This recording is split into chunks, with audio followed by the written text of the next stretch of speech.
प्रिय दर्शक बंधु नमस्कार। ख्रीष्ट सम्मिलित मंडली भुवनेश्वर आनुकूल्य यूट्यूब चैनल रे नियमित प्रसारित होता विशेष कार्यक्रम प्रातः ज्योति को आपण को सादरे स्वागत करुच्ची। यही कार्यक्रम नियमित दर्शक आपण अटंती एवं नियमित यह देखा द्वारा ईश्वर ठारू आशीर्वाद प्राप्त होती। प्रभु आपण को कथा कहूँ आउ से आमने आनंदित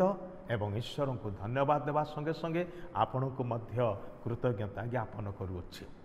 यही कार्यक्रम को आपणकर कुटुंबीय लोक मान निकट में बंधु मान निकट में जो मान को आपण जानती से निकट में शेयर करंतु ये लिंक को जद्वारा से माने मध्य आशीर्वाद प्राप्त हेबे। आमने ये दिन मान करे जो विशेष प्रसंग नहीं कि आलोचना करुचु ताहा होची भरोसा आड़को आशा आड़को यात्रा करिबा अपर पक्षरे प्रभु जीशु ख्रीष्टंकर निकटवर्ती हेबा। आउ से प्रसंग रे आज आमने आउ गोटे अध्याय मध्य को जिबा ताहा होची एपरि उपहार जहाँ आपण उपार्जन करि पारिबे नाही, एपरि उपहार जहाँ आपण उपार्जन करि पारिबे नाही। The gift you can't earn. दुई जन लोक थरे मंदिर को गले प्रार्थना करने निमंते से माने निर्दिष्ट स्थान को गले, दुई जन गले गोटे स्थान को गले। से मानकर लक्ष्य थिला गोटे ईश्वर निकट में प्रार्थना करिवे, निजर गुहारी को जणैबे। से माने सठिक स्थान को गले, सठिक कार्य निमंते गले, सठिक उद्देश्य नहीं कि गले, दुई जन जाक गले किंतु जितेबाला से माने ईश्वर ठारे निजर प्रार्थना को थौछंती दुई जनकर मनोभाव परस्पर ठारू भिन्न अटे। जड़े व्यक्ति जहाँ को कहा जाए से जड़े धर्म नेता कहया गले जो माने समाज रे उच्च सोपान रे देखा जाती बा लोक माने से मानकु भावंती एमाने आम ठारू अधिक धार्मिक। से प्रकार धर्म कर्म रे लिप्त जड़े व्यक्ति से जाउछंती आ तांकर लंबा प्रार्थना से ईश्वर निकट रे करुअछंती। आ तांकर प्रार्थना रे से कौन कौन करंती से सबुर गोटे लंबा तालिका ईश्वर को जणाउछंती सते जेमति कि ईश्वर तांक विषय किछि जानि नाहंती।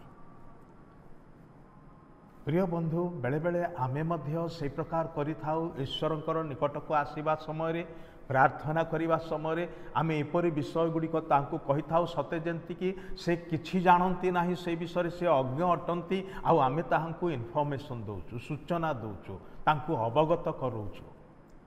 प्रार्थना कौन? प्रार्थना होची नम्र हृदय रे प्रभुंकर निकटवर्ती हेबा एवं हृदय को तांको निकट रे ढालिबा, मनर कथा को भांगी ताहांकु जणैबा। जहाँ दुख अच्छी, जहाँ कष्ट अच्छी, जहाँ समस्या अच्छी, जहाँ असुविधा अच्छी, किंतु प्रार्थना करने समय गोटे विषय मन रखा दरकार जहाँ माने ईश्वर को धन्यवाद देकी आमर विनती प्रार्थना आम माने उत्सर्ग करवा। कहीं धन्यवाद देवा प्रथमे कारण जीवन रे ईश्वर ठारू अनेक मंगलदान पाइछु, बंचीचु ताहा गोटे बड़ मंगलदान अटे ईश्वरंकर। आमर निश्वास प्रश्वास चलीची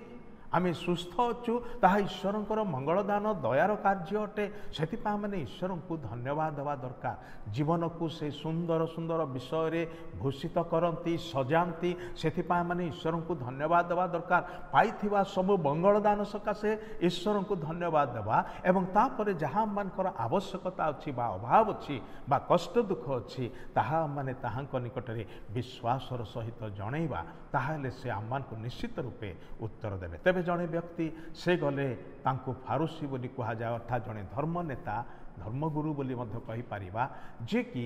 निजर सबुकिछि विषय तांको कहउछन्ति गोटे लंबा तालिका ईश्वर को सूचना दे मु एटा करूछि, मु सेटा करूछि, मु एटा दउछि। आउ तापर कहू से कहला जे मु अन्य मान को परि नुहे, मु अन्य मान को बेस भल अछि। एपरिकी देखिला से मंदिर रे आउ जने प्रार्थना करूछि आ से कहला मु ए लोक परि मध्य नुहे। बेले बेले आम मैंने निज विषय सेमती ही भावी था जे मु अन्यमानक ठारू बेटर अच्छी भल कथा आपण समस्त ठारू भल ही रुहंतु किंतु एटा बेले बेले आपण को कौन करे एक अहम भाव आनी दिए अन्य मान को तुच्छ देखिबार मनोभाव आनी दिए से एटीट्यूड से मनोभावटा यथार्थ नुहे ईश्वर ताहा पसंद करते नहीं कारण जो ईश्वर आपण को सृष्टि करछंती से ईश्वर मध्य अन्य मान को सृष्टि करछंती अपर पक्षरे आरो जनक गला से निजर पाप को अनुभव कला बुझी पारिला से जे जड़े पापी मनुष्य ईश्वर विरुद्ध रे पाप करुच्ची जिते ईश्वर निकटवर्ती होउची से ईश्वर सानिध्य को आसुची मंदिर को जाउची से निजर पापर बोध को से पाउची एवं सेतिपाई से गोटे मात्र विनती करुच्ची आ लेखा जाए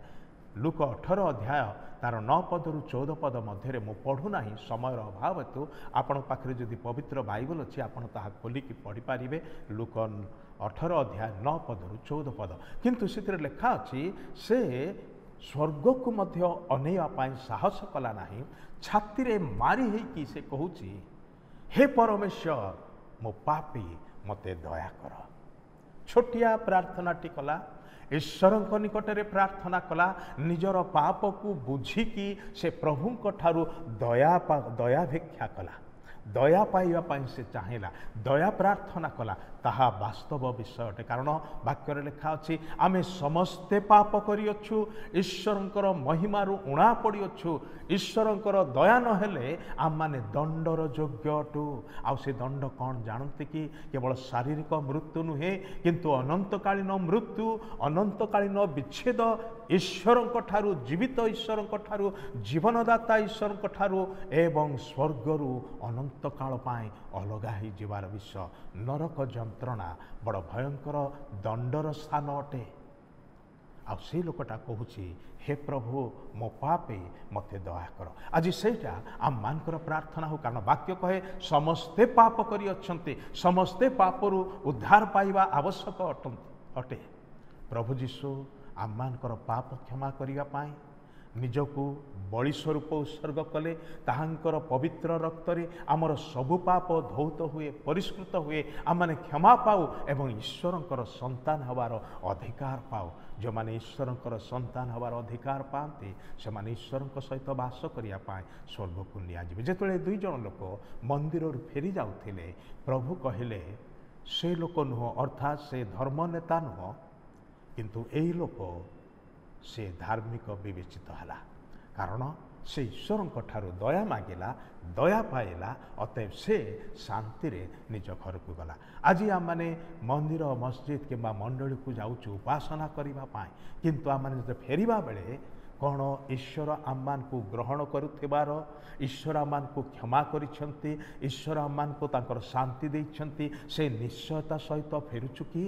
ना से पुराणा बोझ ही जहाँ पापर गंजना थिला दोषर गंजना थिला से गिल्ट कॉन्शियस नहीं कि आम मैंने जाऊँ पुणी घर को फेरला बेले मध्य सेमिति ही फेरुचु आज प्रभु जीशु ख्रीष्टंक ठारे क्षमा मागंतु कारण से आपण मो पाए आम समस्त